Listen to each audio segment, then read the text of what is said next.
सभी को मेरा जोहार झारखंड। मैंने अपने पहले वीडियो में भी अपनी एक बात रखी थी कि झारखंड की एक बहुत बड़ी समस्या है डॉक्यूमेंटेशन, कागज़ पत्तर का, चाहे वो जाति आवासीय आय को लेकर हो, चाहे वो ज़मीन को लेकर हो। और ये पूरे झारखंड की स्थिति है। मैं मोस्ट ऑफ द टाइम हमेशा एग्जांपल्स जो मैं लाइव देखती हूँ वो अपने ज़िला को बहुत करीब से देख पाती हूँ, इसीलिए मैं हमेशा उसकी चर्चा करती हूँ। मैं आज की एक बात लेकर आपके सामने, आज की कुछ बातें हैं जो मैं आपके सामने लेकर आई हूँ। आज हमारे ज़मीन को लेकर कुछ काम था, उस काम को लेकर हम सीओ ऑफिस में मेरे घर के लोग 15-20 और लोग कम से कम सुबह से शाम तक इंतज़ार किए। और शाम तक भी इंतज़ार करने के बाद, इधर उधर से फ़ोन करवाने के बावजूद भी वो सीओ साहब कागज़ पत्तर लेते हैं और चुपचाप फिर वहाँ से चले जाते हैं।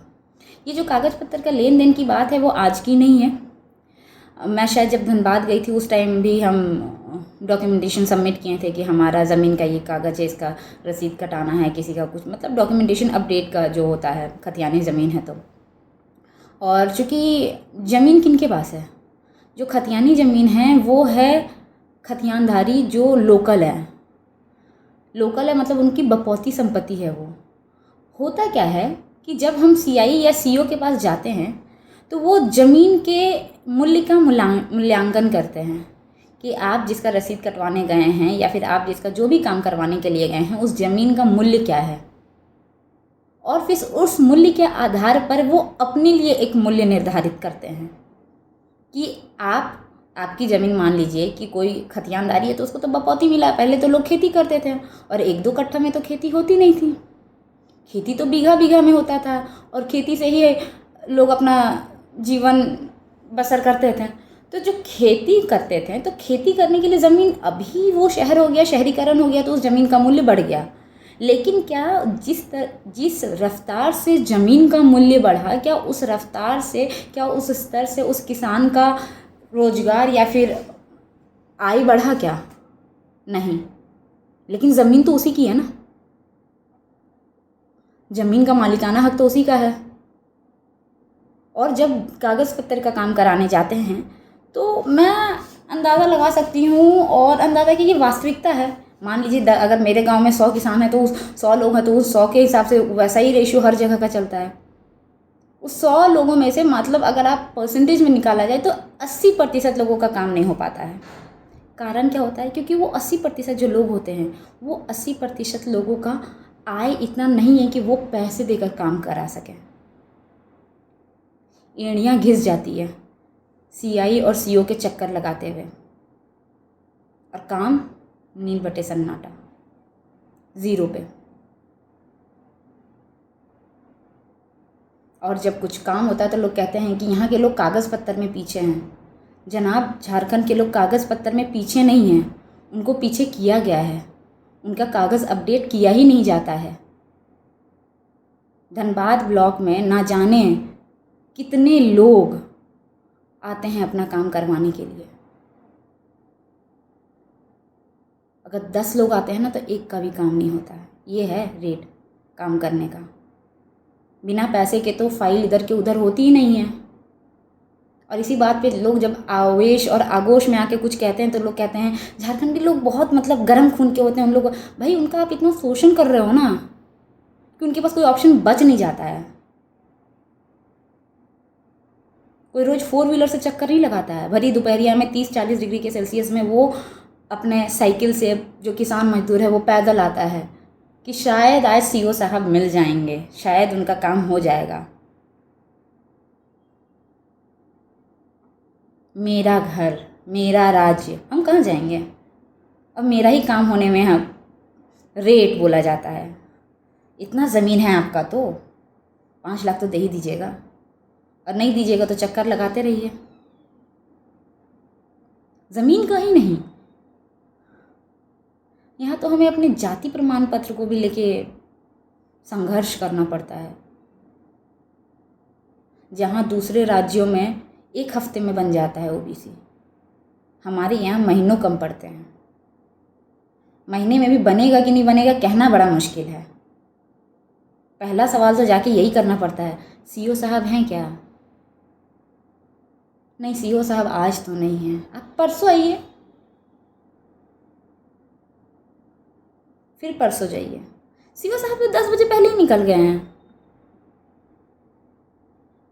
ये सीईओ साहेब क्यों?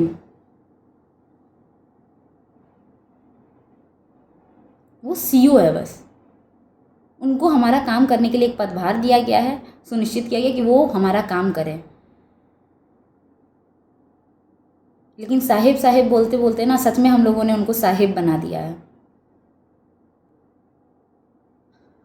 आज हम लोगों ने अपने ज़मीन का कुछ पेपर्स दिया है काम करने के लिए हमारे धनबाद के सीईओ को, देखते हैं काम होता है या नहीं होता है। बात हमारे डॉक्यूमेंट्स का नहीं है। अगर मेरे को ऐसा लगता है अगर मैं सर्वे करूँगी ना तो ब्लॉक में भी हैं, ऐसा नहीं है कि हम लोग जानते तो नहीं है कि कौन किसका है, बहुत लोग वहाँ पे भी काम करते हैं। और जो वहाँ निचले स्तर पे काम कर रहे हैं जिसका उस विभाग से कोई लेना देना नहीं है, पता है कैसा जवाब आता है कि हर दिन लोग यहाँ से घूम के जाते हैं। इन लोगों को आदत हो गई है मोटी रकम की, जब तक पैसा ना मिले ये खुद का काम करना ही नहीं चाहते हैं।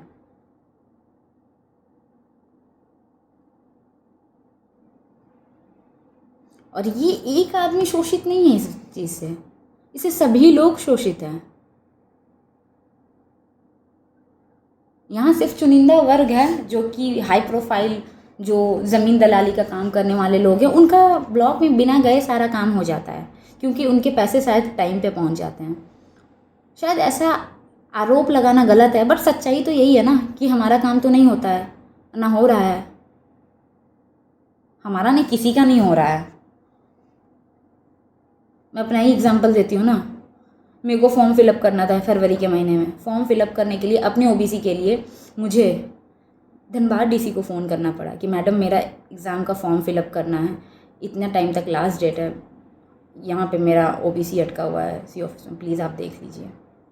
सच में मुझे अपनी जाति के अपने जाति प्रमाण पत्र के लिए इतना संघर्ष करना पड़ेगा? संविधान वही है, नियम वही है, पूरे देश में वही नियम लागू हो रहे हैं, तो फिर हमारे राज्य की ऐसी स्थिति क्यों है? हमारे लोगों की ऐसी स्थिति क्यों है?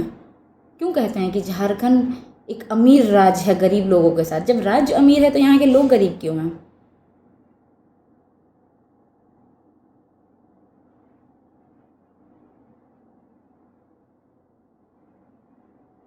ऐसा कब तक चलेगा? ऐसा क्यों नहीं लगता है इन लोगों को कि ये इनका काम है, चाहे वो ज़मीन का काम हो चाहे ओबीसी का काम हो, ये उस काम के लिए ही इनको रखा गया है। इनको हर माह उसके लिए सैलरी दी जाती है और उस काम को भी करने के लिए लोग हज़ारों नहीं लाखों के तादाद में कंपटीशन में बैठते हैं और उस काम को करने के लिए तत्पर है और वो शायद उनसे ज़्यादा अच्छे तरीके से करना चाहते हैं। और उनको अगर वो दायित्व दिया गया है तो उस दायित्व का वो पालन करें।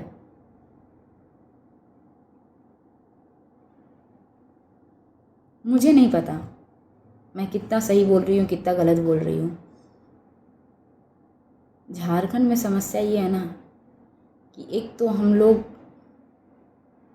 मतलब एक होता ना एक लेवल होता है शोषण का। मैंने कहा तो ज़मीन का उगना, ज़मीन में हम क्या उगा पा रहे हैं, ज़मीन में हम क्या बिजनेस कर पा रहे हैं, वो तो दूर की बात है।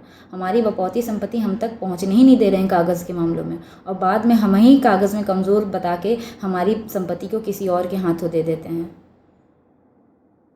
ये तो हाल है हमारा।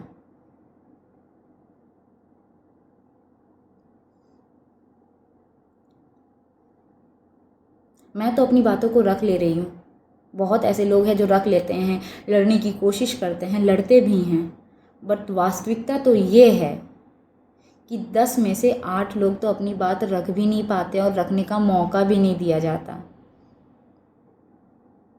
ऑफिस के अंदर तक घुसने में झिझकते हैं, वो कदम कांपते हैं उनके। वो किसी भी ऑफिस के चपरासी से बात कर ले तो चपरासी भी उसको डांट के वहाँ से भगा देता है। कहते हैं ना हमारे भारत में वास्तविकता तो यही है, मीडिया भी बयान उसी से लेती है जो बोल अच्छे से सके और जिससे उनका टीआरपी बढ़े।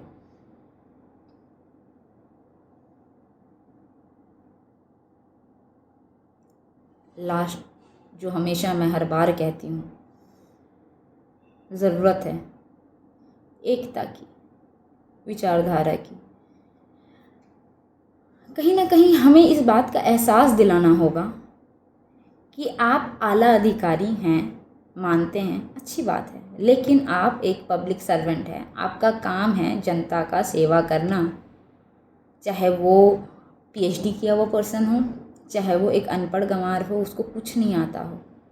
आप लोगों को पढ़ा लिखा के किसी भी वैकेंसी में इतना एजुकेशनल क्वालिफिकेशन और एग्ज़ाम इसलिए लिया जाता है ताकि आपको ज्ञान रहे, आपके रहते हुए किसी के साथ अन्याय ना हो सके,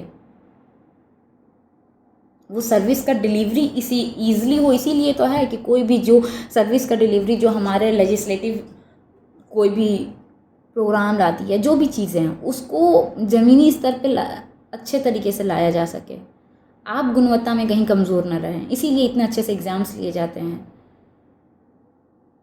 लेकिन जब कुछ गलत हो तो हमें आवाज़ उठानी चाहिए। अगर कोई सामने वाला आवाज़ नहीं उठा पा रहा है तो हमें उसकी आवाज़ बननी चाहिए। बहुत लोग ऐसे हैं जो खोट्ठा में बोलते हैं, लोग हिंदी में बात करते हैं, सामने वाले अधिकारी को खोट्ठा आता नहीं है। जैसे मेरी दादी को एग्जाम्पल है, उनको नहीं आता है अच्छे से हिंदी, बट आपको समझना पड़ेगा क्योंकि आप अधिकारी, आपका काम है उनका काम को करना। ऐसा थोड़ी है कि कोई फटा हुआ साड़ी पहन के आएगा तो आप उसको भगा दीजिएगा। हम इसी माटी के हैं, हमारा अधिकार है जिसके बारे में हम आपसे बात कर रहे हैं। भीख नहीं मांग रहे हैं हम, और हमारा अधिकार हमें मिलना चाहिए।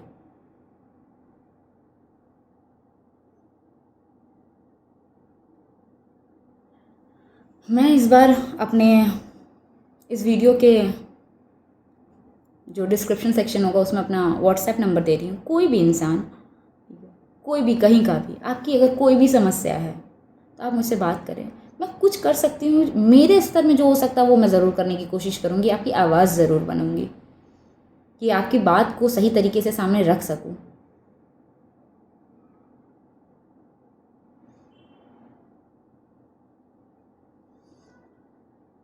हर इंसान अलग अलग अकेले अकेले जा रहा है ऑफिस में, और हर इंसान को अलग अलग अकेले अकेले में उसको मना किया जा रहा है, डांट के हटा दिया जा रहा है, और हर दिन इंतज़ार करवाया जा रहा है।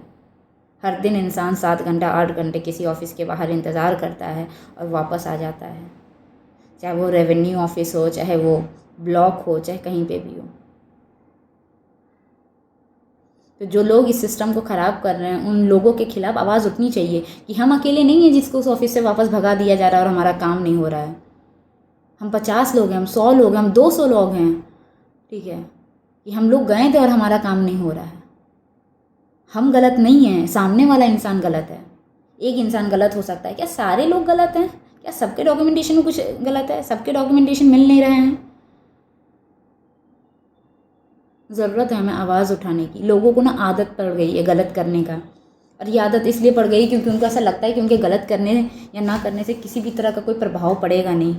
वो मस्त आराम से ऐशो आराम की ज़िंदगी जीते हैं, एसी में वेट करते हैं, बैठते हैं, ठीक है। हम धूप में बाहर खड़े होते हैं, हमारे साथ साथ हमारे बच्चे भी परेशान हो रहे होते हैं।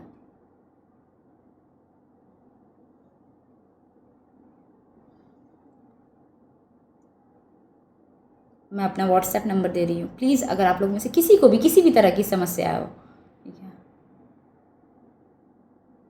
कि आपके साथ भी ऐसा शोषण हो रहा है, तो आप बता सकते हैं। मैं आपकी आवाज़ बनूंगी, आपके बात को रखूंगी सामने।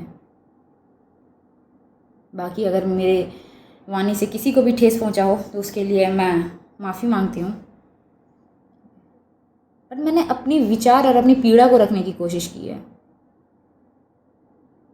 जो हमें झेलना पड़ रहा है, हम खतियानदारी हैं, हमें अपने ज़मीन के कागज़ पत्र बनाने के लिए पता नहीं कितने चक्कर काटने पड़ते हैं, कितने लोगों के आगे पीछे, क्योंकि हमारे पास पैसे नहीं है देने के लिए। सच्चाई तो यही है। ओबीसी तक के लिए इतना आगे पीछे घूमना पड़ता है। हम इतने शिक्षित हैं, पढ़े लिखे हैं, सो हमारे साथ ऐसा हो रहा है। तो उस वर्ग का क्या, जिसके माँ बाप अशिक्षित हों, जो कोशिश कर रहे हैं आगे बढ़ने की, नौकरी लेने की, वो पढ़ाई करे या फिर कागज़ पत्तर संभाले या फिर इन सारे चक्करों में पड़े। सच्चाई तो यही है कि झारखंड के लोगों को आगे बढ़ने नहीं दिया जा रहा है।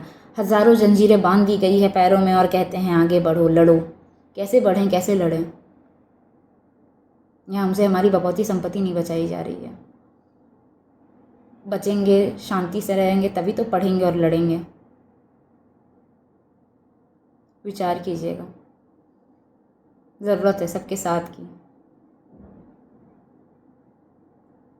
आवाज़ उठाने के लिए साथ की ज़रूरत होती है। इंसान अकेला चलता ज़रूर है, लेकिन उम्मीद करता है कि लोग उसके साथ पीछे चलें नहीं, कदम से कदम साथ मिला के चलें, और अगर कोई गलती है तो उस गलती को सुधारें। अगर हमसे किसी भी तरह की गलती हुई हो तो मुझे माफ़ कीजिएगा। जोहार झारखंड।